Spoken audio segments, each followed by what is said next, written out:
The name of this devotion is Us Four and No More. Margaret, Jennifer, Sue, and Sharon are all members of one of the largest churches located in downtown Chicago, Illinois. Their pastor, who is very ministry-minded, had been doing a lot of teachings about different ministries that his congregation could engage in. He would say, if any of you feel led by God to operate a food pantry, a soup kitchen, bus ministry, etc., that would be a big help for our church and our community.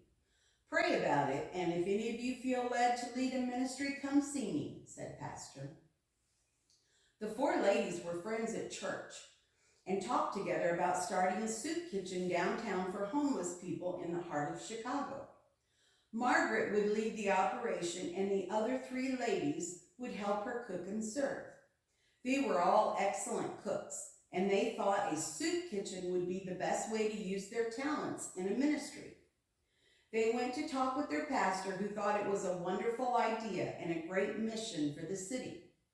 The church would rent a small building with a kitchen area and tables and chairs for the people to come in from outside to eat a meal. Also, the church would pay the utilities for the building. He told the ladies that they were in charge of getting donations for groceries, pots and pans, dishes, silverware, and serving spoons.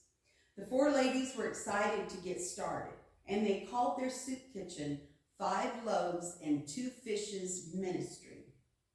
It took the ladies 3 months to get the church licensed for food services, a nonprofit status for the soup kitchen, and all of the ladies had to get certificates in food safety training. They hung their big sign above the door that read 5 Loaves and 2 Fishes Ministry, and a small sign in the window with their days and hours of operation. They were all set to begin their ministry.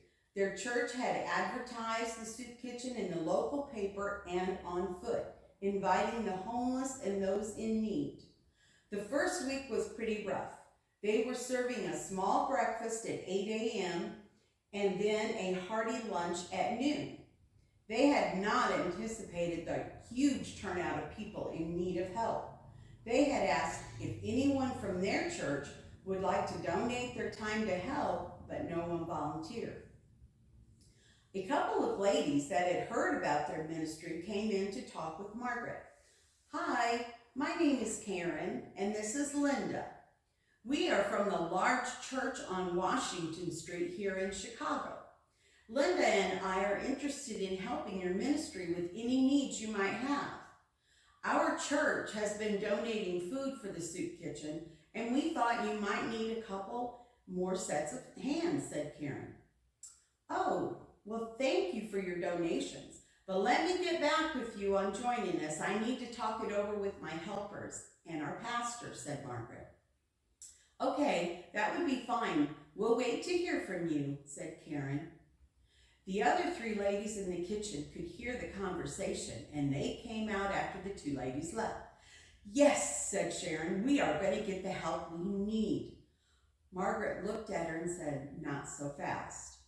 You know those ladies are a different denomination than we are. And, said Sharon, well, those ladies worship different than we do at that church. And I have a feeling Pastor would not want them joining our ministry. After all, what would our church organization say about that? Said Margaret. Oh, well, yes, I suppose you're right, said Sharon, as the other 2 ladies nodded in agreement. That evening, the 4 ladies visited their pastor, who agreed with Margaret. Yes, it would be better to stick with our own denomination. It might keep out trouble in the future. But if one of our sister churches wants to join our ministry, by all means, we would accept their help, said Pastor. After about a week, the 2 ladies from the church on Washington Street came by inquiring about Margaret's and her pastor's decision. Hi, said Margaret. We talked with our pastor, and he thought it would be better if we just stick to our own denomination in running our soup kitchen ministry. But he does appreciate the donations and the offers to help. Oh, I see, said Karen with a hurt look on her face. Well then, blessings on your ministry, she said as she and Linda walked out the door. Thank you, said Margaret. Well, we have got a lot of work to do before lunch, Margaret said to her helpers. A month later, Liam, a rugged street preacher, came in and introduced himself to Margaret and her helpers. Every time I'm preaching, I mention your ministry. I know of several that I have ministered to that have come here to the soup kitchen. I think this is a great ministry and mission you ladies are doing. I wish there were more Chicagoans that would help out. There is such a need in this city, said Liam. But I have heard through the grapevine that another local church is starting a soup kitchen across the street in that abandoned building, praise God, he said. Really? Said Margaret. Do you know who it is? Yeah, I think the two ladies that are organizing it are named Karen and Linda. They are members of that big church on Washington Street. They have collaborated with 4 or 5 different churches in the city, he said. The 4 ladies just looked at each other in disbelief. Is there something wrong? Asked Liam. No, said Margaret. We're just surprised, that's all. Well, now you ladies won't have to do it all yourselves. You will have plenty of help and the needy will get more help. Lord knows it's needed, said Liam. Margaret just nodded as Liam left the kitchen. A few weeks later, Margaret and her helpers watched what was an abandoned building turn into a quaint little soup kitchen. They also watched as a large sign was hung above the door that read, "Come and Dine Ministries."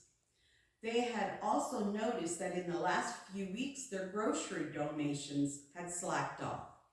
The ladies were having a hard time making enough food to handle the crowd. Today, all they could offer the crowd was cream of chicken soup and a dinner roll. One of their regulars, Charlie, a Vietnam veteran, made the suggestion that the ladies join in with the other soup kitchen and put their talents and assets together so the donations would all go to one place, since it was obvious the 5 loaves and 2 fishes ministry was struggling to keep up with the demand. The ladies just smiled at Charlie as he took his soup and roll and headed across the street for dessert. I heard that there are 5 other churches that have joined in with the church on Washington Street. There are several people from each church helping in various ways to meet the needs of people, said Sharon. Yeah, said Jennifer, if our donations keep declining, we won't have anything to offer. I know, said Margaret. Let's just pray about it. The next day was really a slow day for the soup kitchen. They had very few come in for a meal, but they were lined up down the street across the road. Street preacher Liam stopped back in to see if everything was all right. Hey there, Sue, how's everything going? Asked Liam. Not very well, I'm afraid, said Sue. She had been watching the front while the others were in the back taking inventory of what they had left in the pantry. I don't understand it, said Liam. I know there are so many needy people here in Chicago, enough to keep both soup kitchens busy.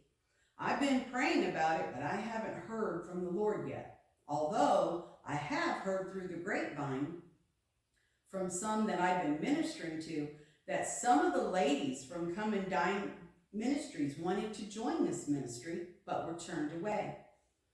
Yes, it is true, said Sue. Our pastor, along with Margaret, didn't think it was a good idea to join 2 different denominations together. Why? You are all Christians with the same goal, to feed the hungry, said Liam. I know, and I really don't understand the reasoning in it myself. Us 4 ladies have put our whole heart into this ministry. We really tried hard to make it a success. We have formed relationships with some of the people who come in here for help. Now I just don't think this ministry will be open much longer, replied Sue. I truly am sorry, Sue. I do know the Lord has a lot of work that needs to be done in this city. If not here at 5 loaves and 2 fishes, I know there will be another opportunity or a different ministry where all 4 of you can make a difference. Thank you, Liam, for your encouragement. This has been a spiritual lesson for us, said Sue. I just don't think we did the right thing in turning away those two ladies that wanted to join us. From now on, I'm going to ask myself this question. What would Jesus do in this situation? I have to feel right in my own heart and let the Lord lead me. Liam nodded and said, I think that is wisdom talking, Sister Sue. I sure will be praying about this situation, and I wish the best for all involved. May God have his way, and may he bless you ladies for your service to the needy. Thanks again, Liam, said Sue, and she smiled at him as he headed for the door. The moral of this story is, before you make a ministry decision, ask yourself a question. What would Jesus do?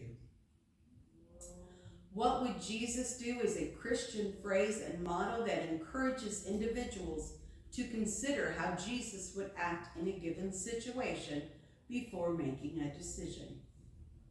It's a reminder to align one's actions with the teachings and example of Jesus Christ. The phrase prompts individuals to pause and reflect on Jesus' actions and teachings as recorded in the Gospels. WWJD serves as a tool to help Christians make choices that are consistent with their faith and their principles of love, compassion, and forgiveness that are central to Jesus' teachings. While the phrase encourages imitation of Christ, it's not just about blindly following Jesus' actions. It's about understanding his character, motivations, and the underlying principles behind his actions, then applying those to one's own life. Mark 9:38 through 40 says, And John answered him, saying, Master, we saw one casting out devils in thy name, and he followeth not us, and we forbade him, because he followeth not us. But Jesus said, Forbid him not, for there is no man which shall do a miracle in my name that can lightly speak evil of me. For he that is not against us is on our part. In Mark 9:38 through 40, Jesus teaches that those who perform miracles in his name, even if not part of the immediate group of disciples, are not to be hindered, because anyone who is not against them is in effect for them. This passage emphasizes that God's work is not limited to a single group, and that those who are not actively opposing the cause of Christ should be seen as allies.